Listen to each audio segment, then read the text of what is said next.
Welcome to the last session here in plenary for today, that is. You will recall that sustainability, leaving no one behind, is the theme running through the whole Congress. And it's not just environmental and climate issues, it's very much also the social dimension. And therefore, I think it makes a lot of sense that now inclusivity will be the theme of this session. And one could argue that now in the 21st century, it should be a no-brainer. But look around, and it's easy to observe what different types of disabilities, as well as cultural and socio-economic differences, that seems to be a tough nut to crack when developing cities and communities. And that is what we will be zooming in on now, how to do better in this important field. And to start us off with this session, we will have a keynote from Chris Downey. Chris Downey enjoyed 20 years of distinguished practice on award-winning custom residences and cultural institutions. Before 15 years ago, he lost his sight, became blind, which gives him a unique insights into architecture experienced through other senses. So I don't know about you, but I'm really curious to learn more from Chris Downey. You have the floor, sir.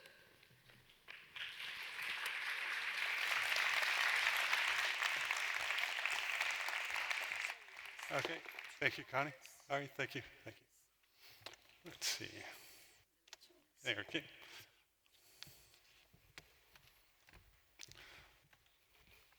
Hello, everybody. It's great to be here. And so thanks for that wonderful introduction. And we have a lot to cover, so I want to get started quickly. So. Slide 2, hospital bed surrounded by questions. So first, I'll introduce my friend, my screen reader. And that makes everything that happens in the computer audible to me. I'm sparing you all the little detail, all the granular information, and just giving you, sharing a little bit of what keeps me on track for this talk.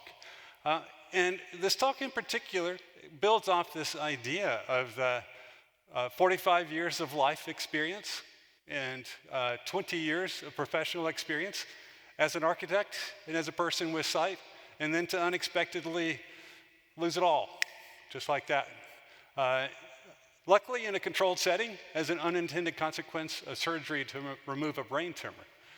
But it was interesting in that being in the hospital room after the surgery, and it was in the second day that my sight failed, the second day after the surgery. And I'm the optimistic type. Things tend to happen on the optimistic good side of the options. I was like, okay, we got this. My doctors, they'll fix it. I'm fine. It's not going to happen to me. And a week and a half later, the doctors came in to tell me there's nothing more they could do to restore my sight. I was officially blind. So I got to think, who the heck did I think I was? This isn't going to happen to me. That's the privilege. That's a privilege of life. That's a privilege for us, those of us without a disability, without a life-changing event like that, to shake you up, turn things around, to put you on the other side of the equation. And in fact, later that day, sitting in my hospital room, contemplating that new reality, I was visited by a social worker who said, in her first sort of introductory words, said, "Oh, I see on your chart, you're an architect, so we can talk about career alternatives." It's like, dang, I haven't been blind officially for 24 hours yet, and already expectations are changing.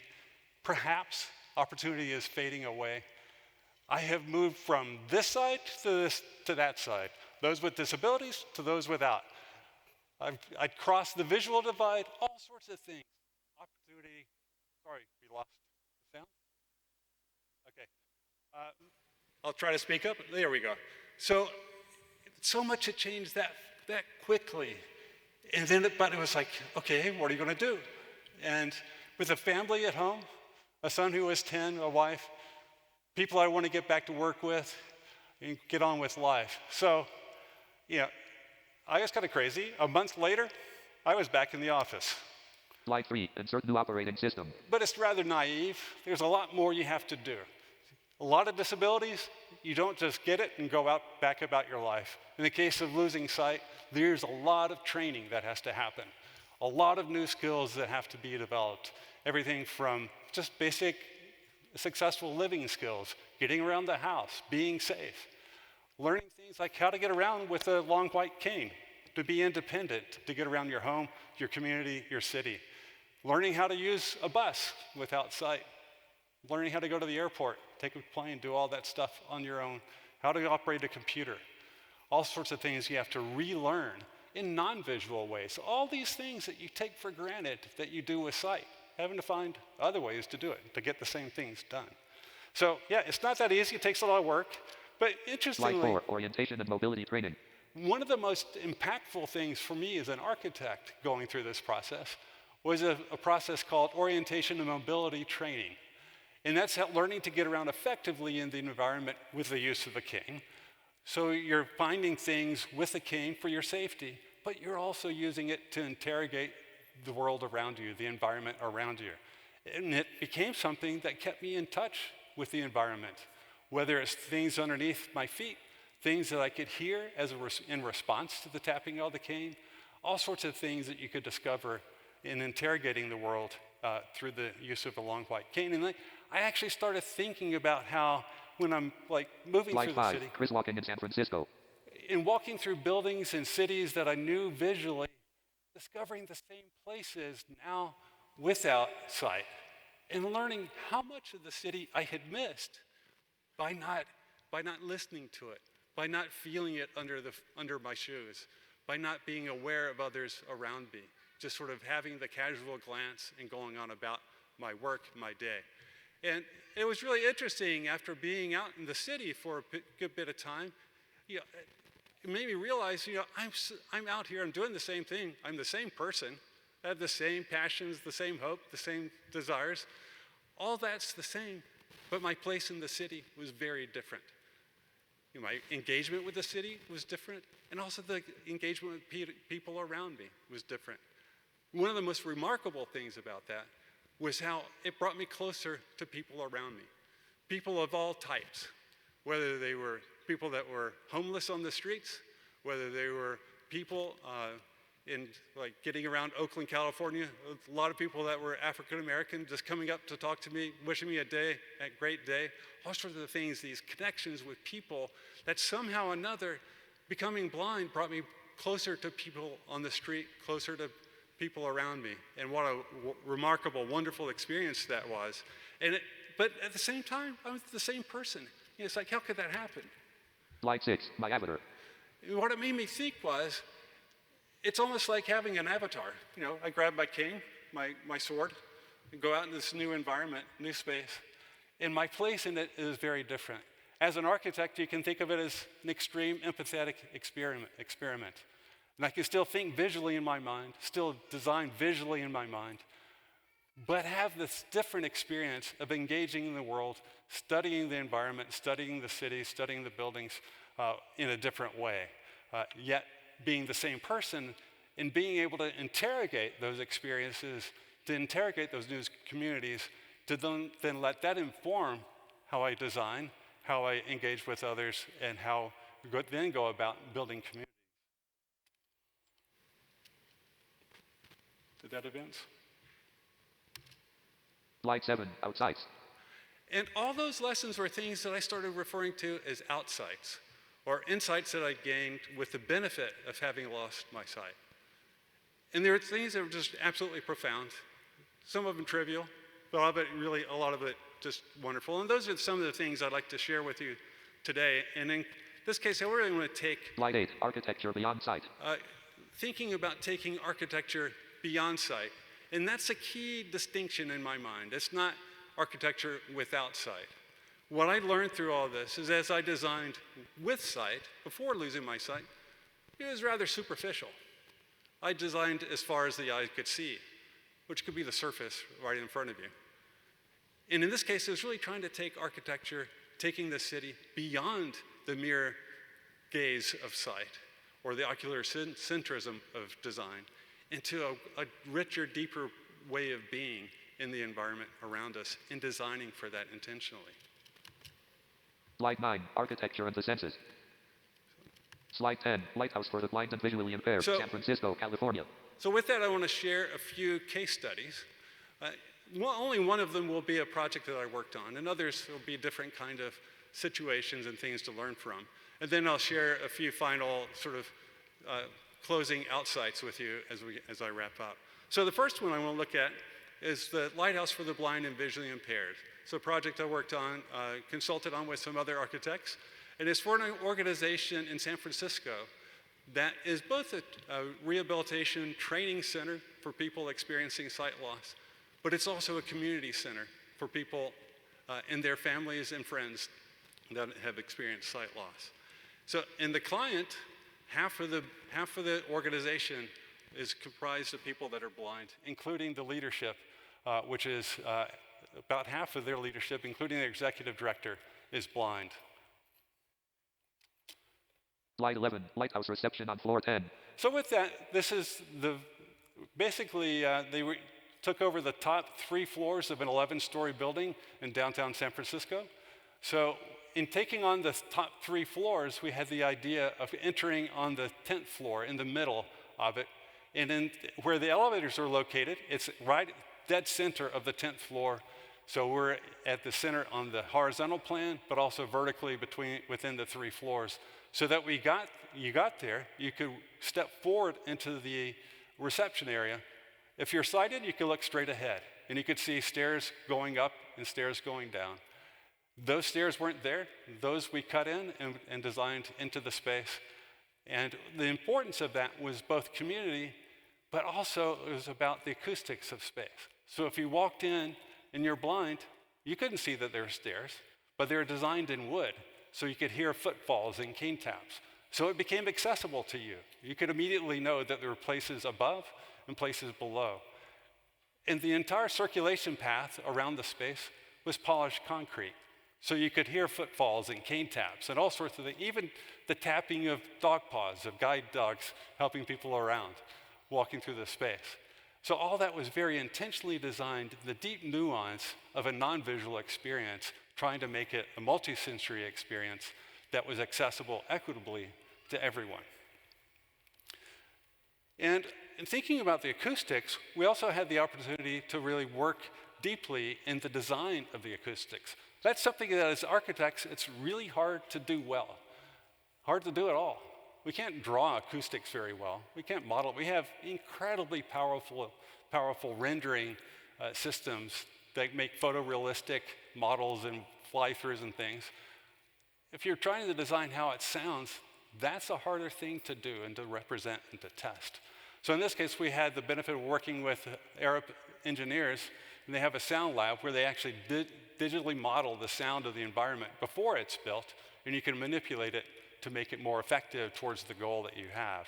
So we're going to listen to a couple modeling segments about the sound of the environment that we're trying to design to be lively, yet very effective for good speech intelligibility. So this first one is going to be a fairly raw situation with not a lot of acoustic treatments. And try to listen to it closely. This isn't the best sound, but it's pretty good. So hopefully, in comparison to the second one, you'll be able to hear the difference. Slide 12, raw acoustic condition. So here we go. Oh, and I want to point out one thing. When you hear the single ding, that's a US phenomenon on an elevator. 1 ding means the elevator is going up. 2 dings means it's going down. It's really helpful if you're blind and you can't see the arrow above the elevator door. Raw acoustic condition.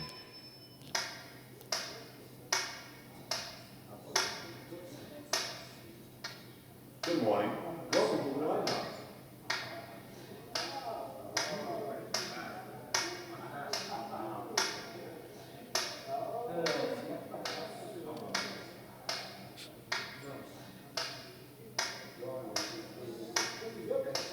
So So there's a lot that's Raw happening acoustic here. condition. There's the sounds of the people. If you could hear the person welcoming me into the lighthouse, his voice there's a lot of reverberation.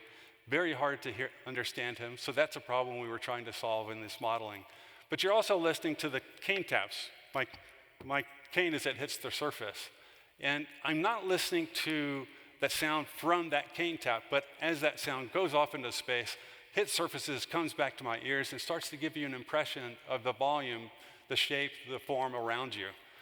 So it starts to give you some ideas about how to move through the environment that's there. So now we're going to listen to it in the more Slide 13, preferred acoustic condition. The preferred acoustic condition with a lot more acoustic treatments, micro perforations in the walls, acoustic insulation above wood slat ceilings, some areas of carpet and upholstered furniture, still with the polished concrete floors for this walking surface. And let's hear the difference. Preferred acoustic condition.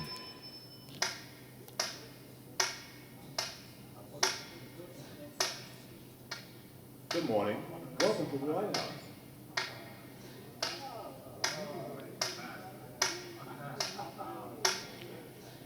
In the interest of time, I'll just move on from there. Preferred acoustic condition. But hopefully you could hear the difference there and start to get a sense maybe of how the tapping sound, the sounds changed as we move from one space to the other. Moving Slide on, 14, surprising grip. The idea of a handrail and the idea of designing for touch. And in particular, I was really curious about how do you share delight in architecture for people that can't see it? And in this case, I think about the handrail or a doorknob or something like that as those places where you know people are going to touch it. And it's a chance to actually think of that grip as the handshake of a building, saying welcome to the building, welcome to the lighthouse. And what do you want that to feel like? What kind of sense of generosity, of character, of design do you want to impart through that moment of direct engagement, through the haptic and tactile engagement?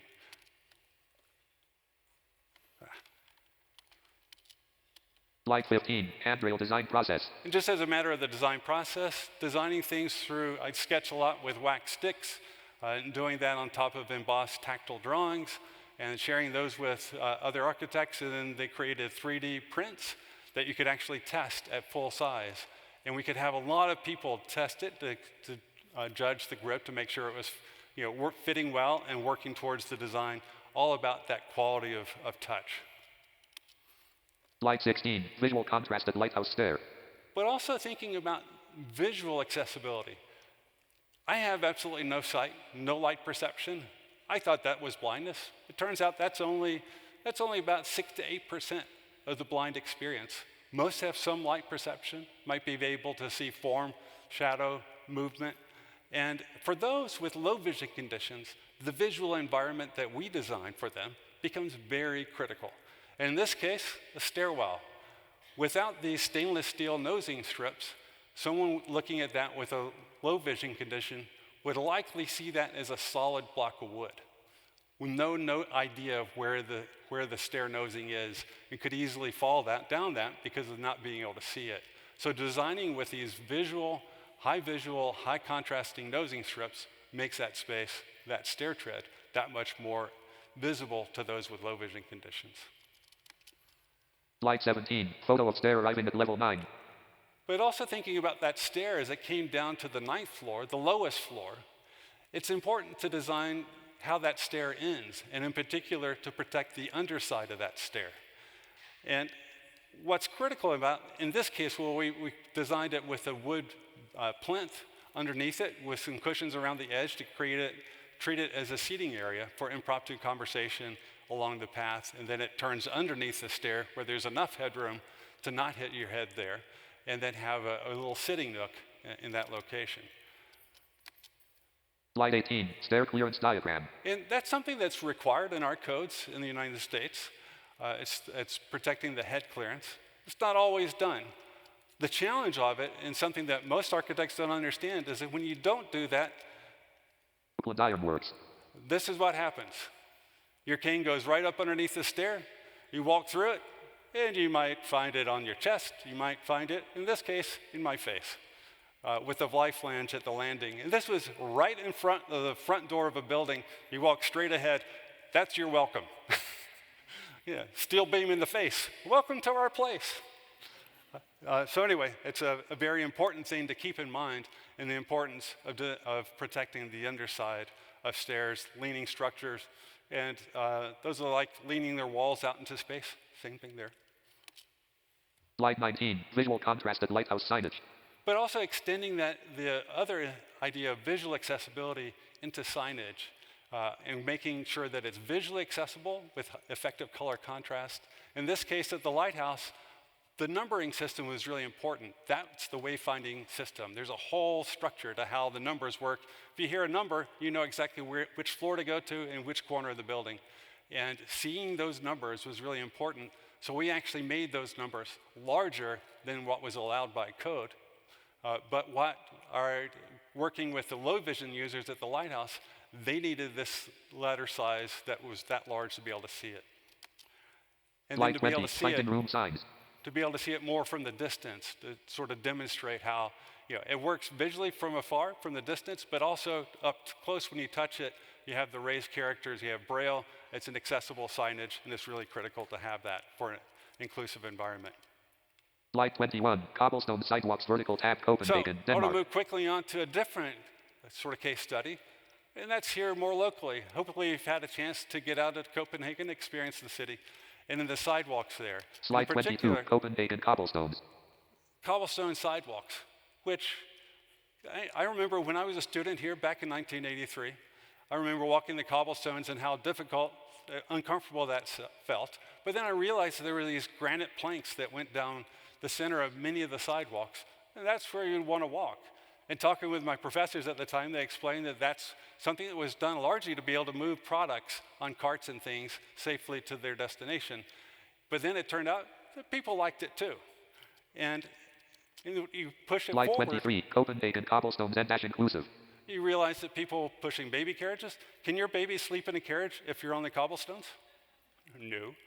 So you seek out those smooth granite planks. If you're in a wheelchair, is cobblestone comfortable? Especially if you have a spinal cord injury? Absolutely not. In fact, I had a friend who spent a few days with us in Rome going through streets, cobblestone streets, and every night he had to repair their wheelchair for all the damage done to the wheelchair during that day. Slide 24, Copenhagen cobblestones and dash pattern language.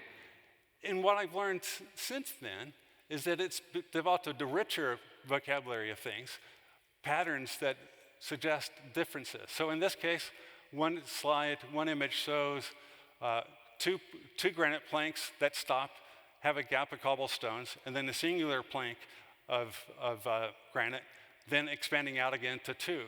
And that's right in front of in a drive, access into a parking area, a garage. So it's just a pattern language that communicates that difference to get your attention.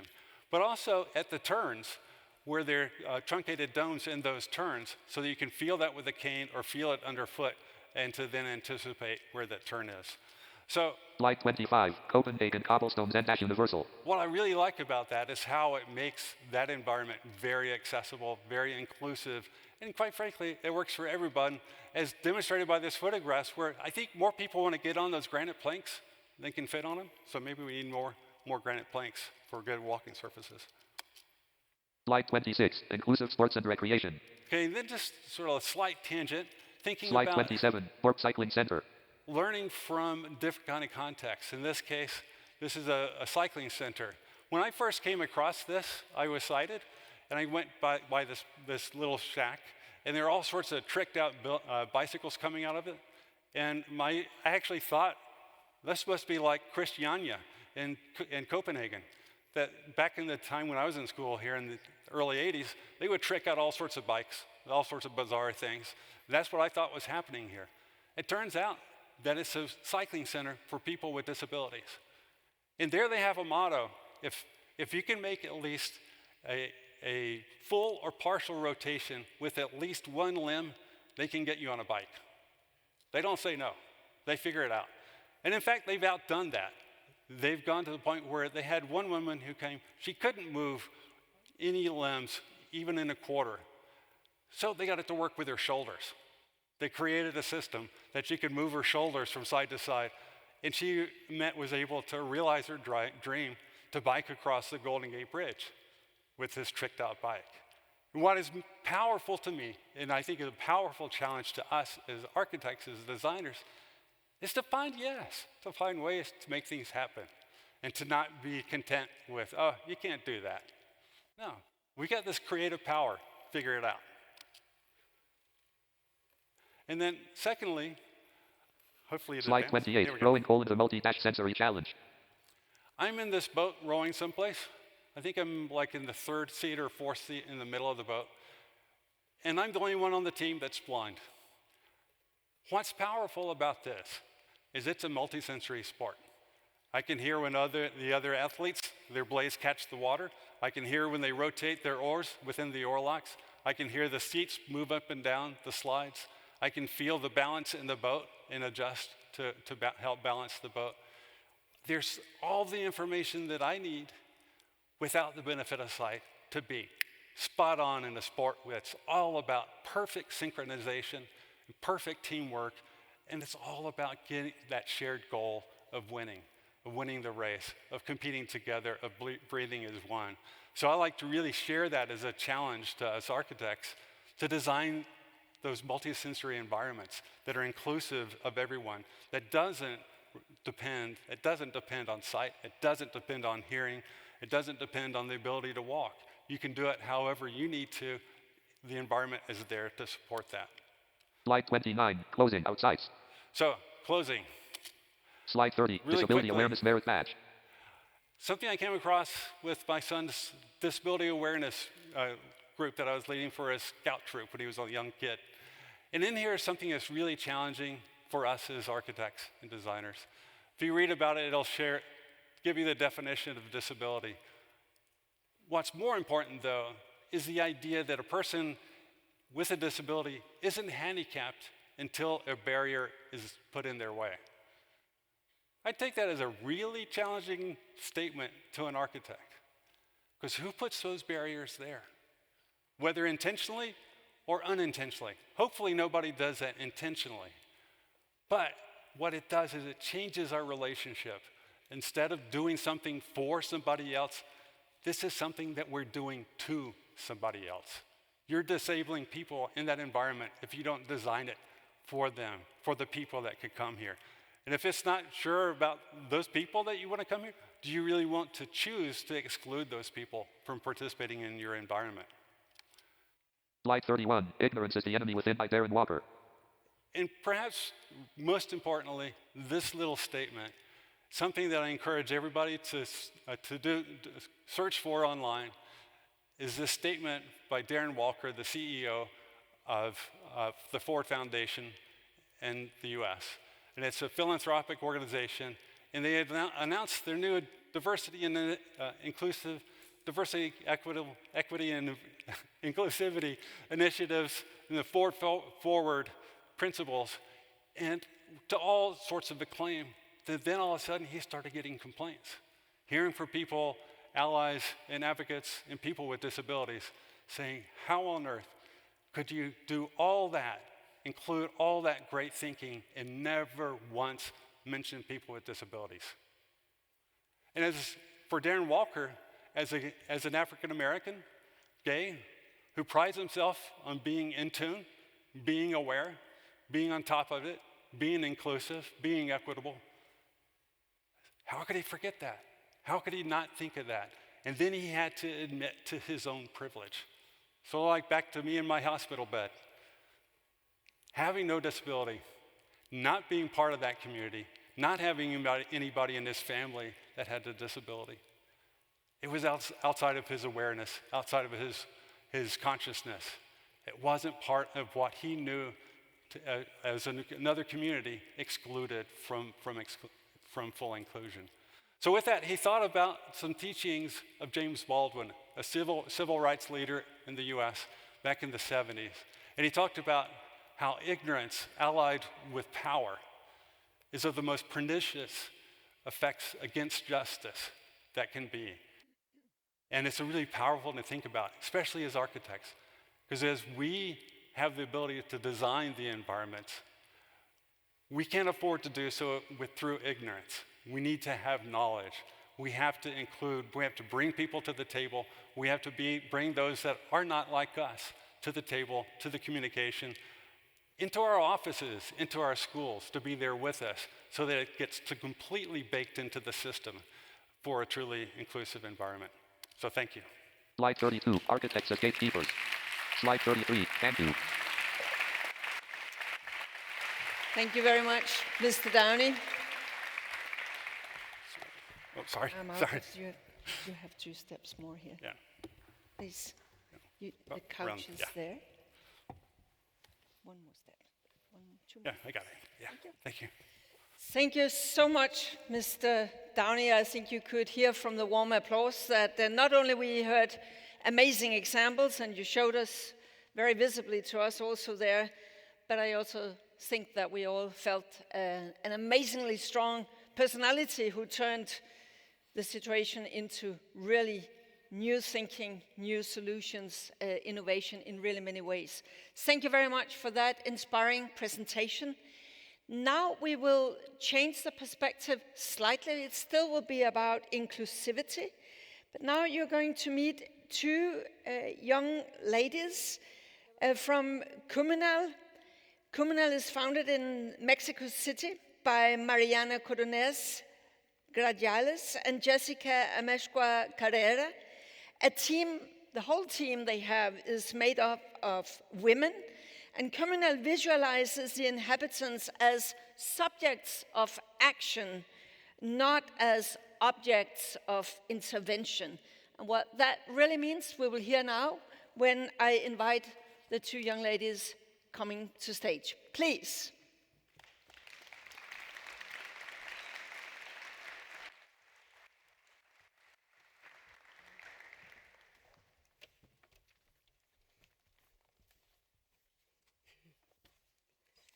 Thank you very much. Hello to everyone. We are very happy to be here. I'm Jesica, Mariana from Comunal, and we would like today to share some of the last reflections that we have been having with different communities in Mexico. So we'll start.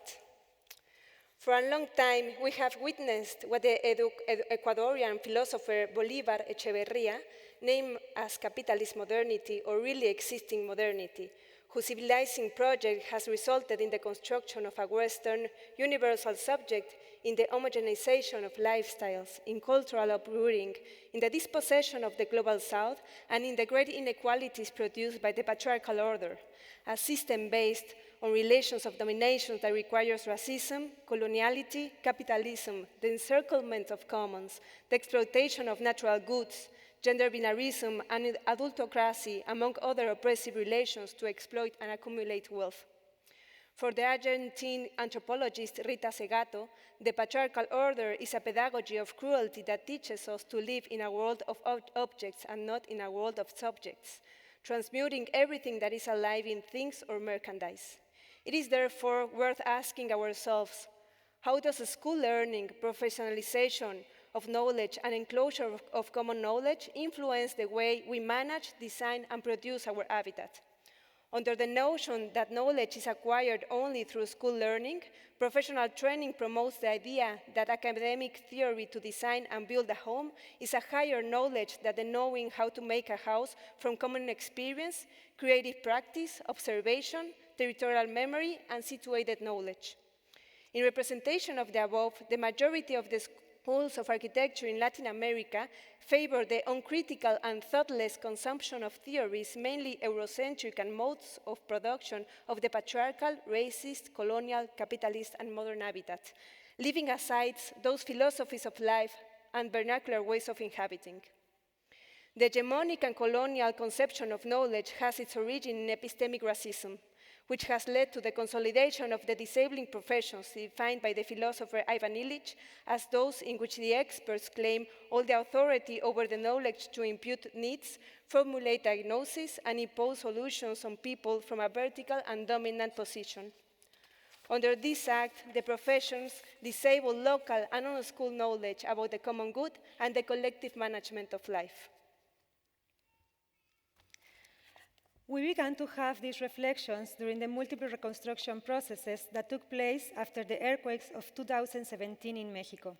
The inhabitants of Santa Maria Nativitas Coatlan, native people located in the Sierra Mije of Oaxaca, and with whom we carry out the social process, social reconstruction of the habitat, share with us the following reflections. The way we build is the intelligence of our ancestors, and we want to preserve that intelligence. We want to rebuild with adobe because it is our way of inhabiting and our identity. The design and social production of the habitat are complex and ontological processes because they create particular ways of thinking, feeling, and making words. Hence, every social group designs itself and follows a particular path by making choices about the ways of producing its habitat, nature, and culture. Socially, producing our habitat implies, therefore, also producing an individual and collective consciousness. This is why the social production processes of the habitat involve a thoughtful exercise that invite us to constantly question ourselves. How do the habitats we produce influence our way of feeling, thinking, and making work?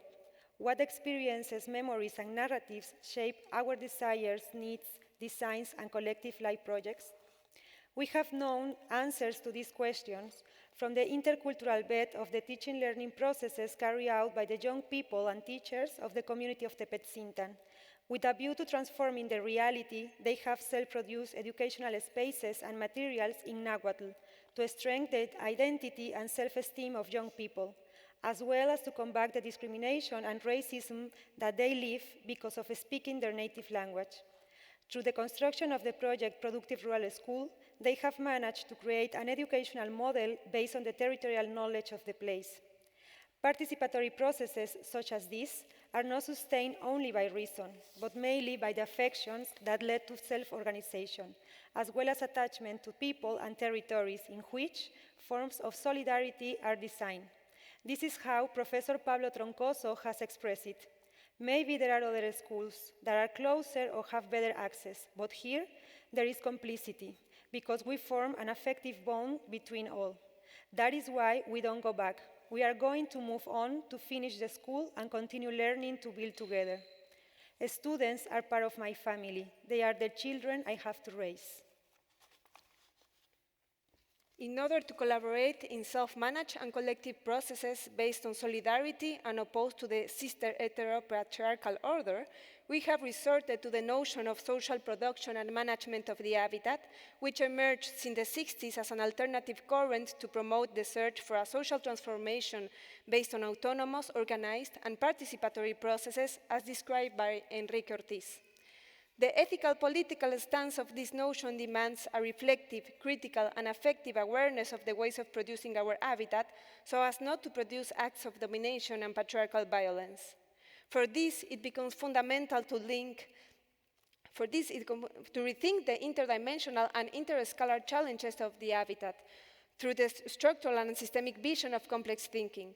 This brings us closer to understanding the interrelationship of a community popular networks, as well as the different phenomena that make up the socio-ecological reality of inhabiting from 4 dimensions: territorial, environmental, economic, productive, socio-cultural, and political normative, thus forming an indivisible unit that integrates unique, dynamic, and interdefinable processes. We have been able to deepen our practical and experiential understanding of this way of conceiving design by approaching the complex reality of inhabiting during the collaborative process that we carried out with 25 families in the project Social Reconstruction of the Habitat in Ixtepec, Oaxaca. Through multiple moments of participation, families decided in a free, informed, and conscious way their ways of inhabiting and the production modalities of their homes. The Ixtepecan women who led the decision-making process described the following. This house is from Ixtepec and nowhere else, because it expresses our culture and our way of life. We are proud to be work to design this project collectively. We decided to do it this way, in our way, and not the way of a construction company. The social production and management of the habitat breaks with the ideology of patriarchal modernity because its methodological and practical axis is based on the participation of various actors who collaborate from self-organization and mutual aid in search of a more just and equitable society. Gustavo Romero clarifies that the term participation implies a deliberative dialogue and the recognition of the other through the collaborative work of people who determine for themselves their objectives and the paths from which they want to reach them. Therefore, participation necessarily implies social processes of redistribution of power in which people, far from being conceived as spectators of passive consumers, get involved in an active, responsible, and organized way in decision-making about the production of their habitat through intercultural, interepistemic, interactoral, and interscalar processes. It should be clarified that participation is not an inclusive act, because as the Mije linguist Yasnaya Aguilar says, those who put the inclusion discourse on the table show that they have the power to include. Participation is rather a constant process of re-existence of the individual and collective being, as well as a common effort to recover creative autonomy and freedom to inhabit, as Jan Robert came to express. That is why we ask ourselves, how do we move from patriarchal design to design as a convivial tool to create more livable worlds? What kind of socio-ecological relationships, tools, and techniques do we need to create to materialize projects that allow the realization of the common? To begin this arduous collective task, we propose to speak of an emancipatory participatory design as a convivial tool that not only makes it possible to recover the habitation as a dialectical relationship between creative capacity to design, cultural identity, autonomy to decide how we want to inhabit, an effective relational life, but also allow us to free ourselves from those modern patriarchal ways of being that lead us to the breakdown of communality. When we speak of emancipatory participatory design, we refer to design as a liberating praxis that allows the inhabitants to take the course of design and production of the habitat in their own hands, emancipating themselves from those professionals that disable all collective creativity and jeopardize the autonomy of living.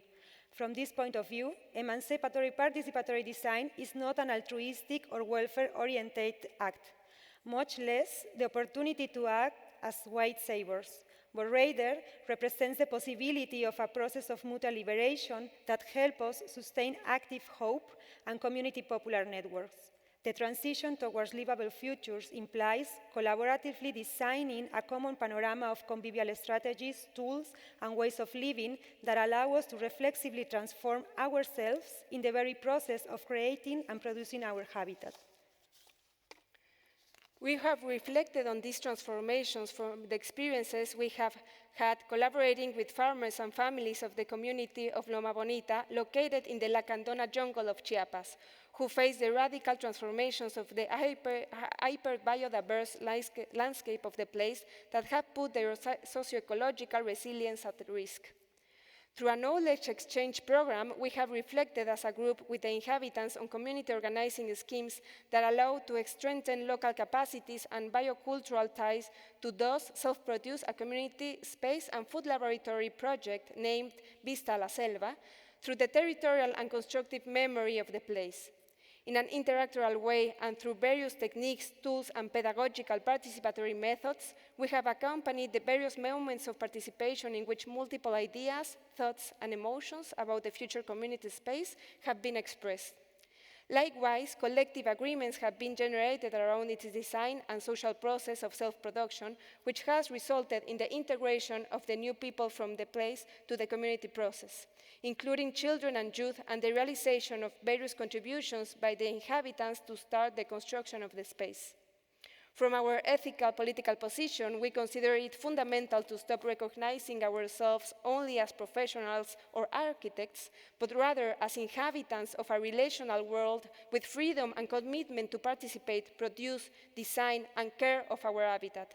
This would allow us to break with the borders between the inhabitants and the professionals, to relate as natural allies, as Arturo Escobar expresses, in search of an interautonomy that enables the realization of the communal. For this, we must reconnect with those desires and needs that genuinely emerge from inhabiting as an autonomous, complex, libertarian, creative, poetic, relational, affective, and emancipatory act that allow us to cultivate care for life, to put in the center of the design processes, and in this way, design or design us, a convivial world for future world for living. Y como dicen los compañeros y las compañeras zapatistas, el mundo que queremos es uno donde quepan muchos mundos. La patria que construimos es una donde quepan todos los pueblos y sus lenguas. Que todos los pasos la caminen, que todos la rían, que la amanezcan todos.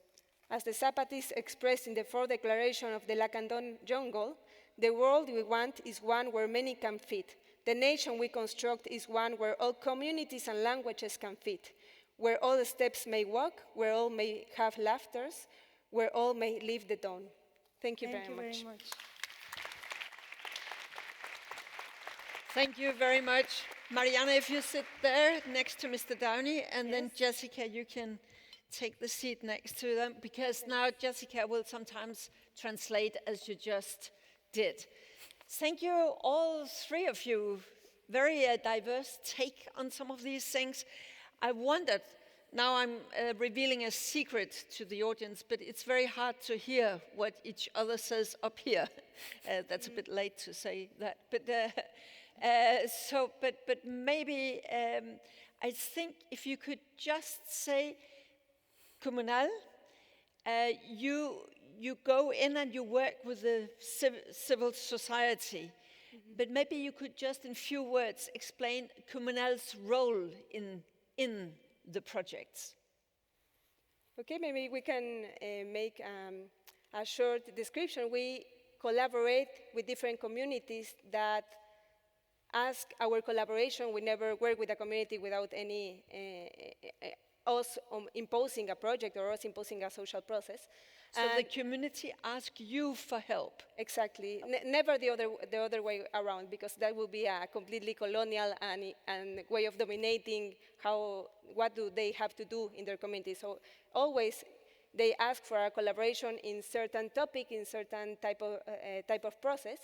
So in that way, one of the main objectives of this collaboration is that there can be an exchange of knowledge, an exchange of experiences, where this social process can have direction for autonomy of emancipatory processes, where on a long way, we are not expecting for these communities to have dependence on our work or on any other external organization, or even though a dependence to government, but to build together a way through participation on which they can organize different social processes to design their way they want to transform their habitat, or maybe defend also their territory.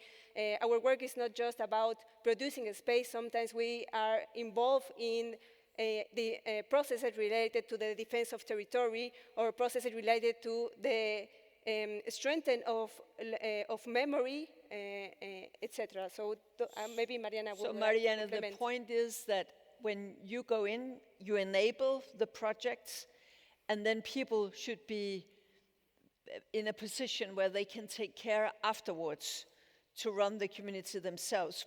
What is it that you can do that the municipality cannot do? Or do you reach out to other sorts of citizens that would normally get help from, say, the local authorities? Maybe you will translate the question. Yes. Es un poco difícil en México colaborar con el Estado. In Mexico, it's a little bit difficult to collaborate with the government, with the state. Porque las lógicas del Estado son lógicas sumamente patriarcales y cortoplacistas. Because the logic of the state, generally, they are of short term and also patriarchal and dominant over the communities. Entonces, los tiempos que maneja el Estado son tiempos de producción capitalista del espacio que no permiten los procesos de participación. They work through a capitalist way of understanding the production of the habitat, so they do not understand the local ways of producing their habitat. Por eso es difícil tomar, digamos, los subsidios federales o los apoyos que brinda el Estado, que además, como nos lo han compartido en muchas comunidades rurales, desarticulan la colectividad. That is why we try not to use government subsidies or government resources, because generally they have these norms where they they try to change their ways of living and control also in a with a view of short term and in a capitalist way the ways of living of other people. So we try to work with autonomous budgets so that also that the processes can be autonomous in that way. Y para poner un ejemplo, en México todas las construcciones que usen materiales vernáculos, madera, paja, bambú, incluso sistemas constructivos completos como bajareque, son denominados como precarios. Y eso es una visión racista del habitar. Y por eso es que este tipo de construcciones, dentro de la lógica del Estado, son precarias y no podrían realizarse. And another reason, because we try not to collaborate with government, is that, for example, the subsidies that the government give catalogate the local materials, natural materials as bamboo, earth, different materials, as poor. And they do not accept the people for them to use those subsidies to build with those materials. So that is a completely capitalist, patriarchal, and racist view of understanding the production of the habitat. So that are some of the reasons we do not try to collaborate with government. And when we do, we make some critical reflections with those government groups, and we try to change their way of seeing the subsidies, but it never works. It never works. Okay, I think we hear your messages, not exactly a commercial for Mexico, I would say, as you describe it, but interesting and fascinating to hear your take on this. Mr. Downey, you come from a very different situation, one could say, also as you described it up here. And the question I had, you have made a lot of innovative models, as you describe it there on the model, what you're trying out. What is your explanation? How come that although there are so many solutions out there, some of them quite simple, as you describe, and yet we are in 2023, and you will still meet time and again areas that have not thought of this at all? What is the main obstacle? Boy, that's a wonderful question. But I think so much of it has to do with sort of a cultural evolution of thinking about how there's not one way of doing things. There's not one way of being. And that there's getting outside the model of the sort of normative and designing from that to try to bring in others, if you're even trying to do that. By definition, if you start there at that narrower subset, it's going to be harder to include the others. And so it comes everything from that cultural expectations of, well, maybe the state should take care of you, pay you to stay at home, through social programs, as opposed to thinking about how can we empower people, how can we give them that opportunity. So it's maybe getting away from the idea of pity and sympathy more towards empathy and empowerment, and having that sense of allyship to enable possibilities and to just sort of naturally. And do whatever can be done locally instead of wait for some regulation or some state or whatever. Exactly. I think for the same reasons, that if you leave it to the top down, it takes forever. It takes forever, and by the time it gets to the people that need it, it's going to be something completely different than what was actually needed. But could there be a challenge in the fact that now, for instance, in Mexico, in your projects, where you're trying to get some better housing for people who are not too well off, that, will, for instance, these disabilities, will that be built into these projects when it gets out very local? Will that be a priority when people sit around a table in a workshop with you and define the project? will these things that Mr. Downey is talking about, will that then get priority? Well, I think that in those workshops, in those social processes that we have, the dialogue is one of the main axes of those moments. In those dialogues, we can also speak that participation is not a romantic view where everything will work out, no? Or everyone will be in the same line. But there are big discussions about what and how the habitat should be for them, and that changes everything, all the paths together. Even though like the processes where we have been working with are related to different moments of participation. It's not just about design. Participation has to be related also with self-management, with organization, with planification, strategic planification for how they can be organized. They can organize themselves, because we do not organize them, how they can organize themselves to produce what they want to produce in their mode of production that they want to, because there are different modes of production of the habitat. And those decision-making processes are fundamental for them to decide in an integral way how they want to live, how they want to build, how they want to be socially together in a community.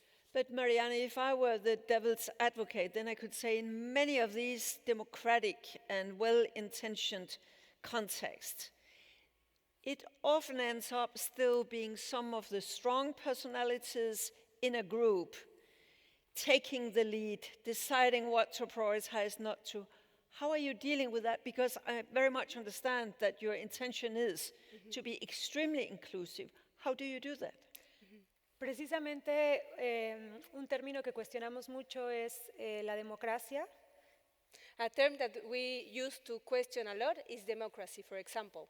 Para nosotras la participación no está de la mano con la democracia, porque la democracia significa que unos pocos representan a muchos.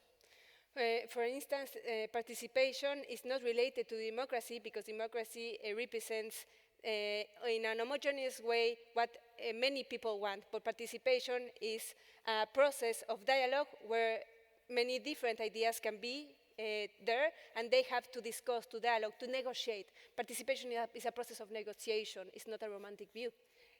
Por esto mismo, la participación lo que implica es la presencia de las personas, y una presencia desde una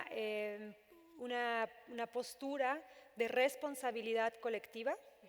So participation requires the presence of the persons in a social dialogue, and also the last part, con una presencia desde la responsabilidad colectiva, yes. Pero no desde una mirada de la responsabilidad moral que enjuicia individualmente qué tan responsable es un individuo, sino más bien desde esta noción de responsibility, ¿no? Responsibility, la responsabilidad que tenemos colectivamente para responder juntos a los retos que tenemos en el habitar, que es diferente, es algo colectivo. And this includes the understanding of responsibility, collective responsibility. No, it is not an individual responsibility. That is why we separate the word responsibility, because also you need the knowledge and the social, natural resources to take that decision making by themselves. No? That requires a collective responsibility also. Would there be an issue that sometimes when you do things in the right manner, in the manner you should be doing it, then there is also some kind of additional cost? And as far as I understand, you often work in low-income area. Would that be an issue, what to prioritize, what not to prioritize? Creo que en ese aspecto se visualiza estos lugares como lugares con pocos recursos, pero creemos que esa es una mirada de verlo a través de precisamente ese sistema que capitalista, que pone a unos lugares así, ¿no? Como lugares en desarrollo, como lugares con pobreza, Sin embargo, son lugares que tienen muchísimos recursos, recursos humanos, recursos de saberes y de conocimientos, recursos para trabajar juntos. Entonces, en realidad, lo que escasea es el recurso económico, pero hay muchísimos otros recursos alrededor que hacen que las personas puedan colectivamente producir su hábitat.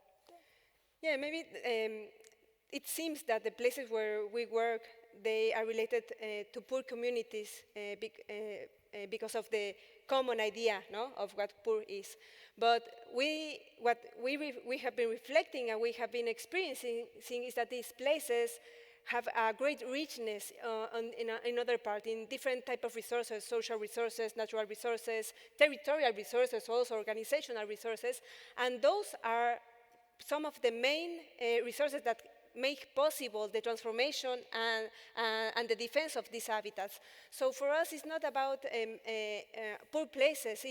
That will be like a capitalist way of understanding or classifying one of these places, but we have to look to the other another reality that exists. It's not an imaginary, it's not a utopia. That exists, those resources. We have to use those local resources that are very powerful to this type of production and transformation of the habitat. Chris Downey, a question for you. You mentioned, you showed this example with the cobblestones in Copenhagen.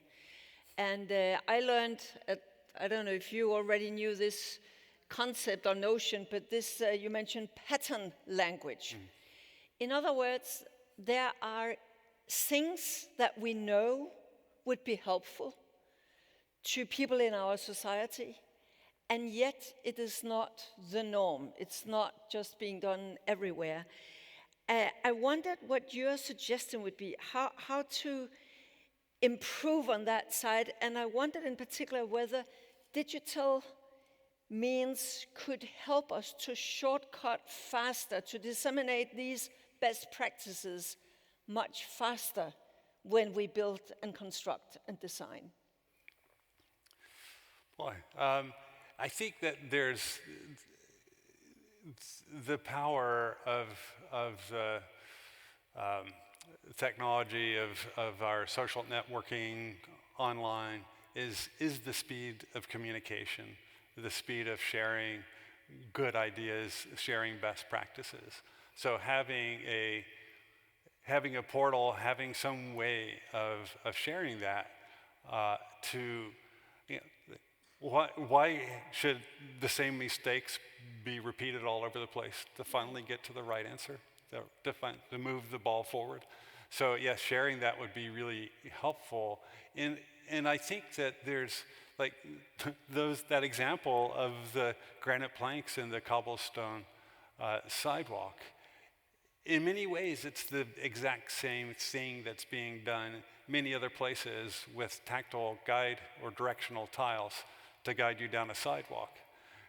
The difference is that this Danish or the Copenhagen pattern language is one that is equitable to everyone, and it's not stigmatizing. It's not a saying, there's a path for the blind people to use. Here's a path for all of us to use. It works for everyone. And being able to, the more we can develop, prove, mature, and share, communicate, and disseminate those successful strategies, you know, that I think that's a very powerful thing, a very powerful positive way to leverage this otherwise kind of scary tool. And do you already have sort of your favorite spot where you said if everybody did like country A, B, or C? Oh gosh, no, not at all. But I do think about it in that context.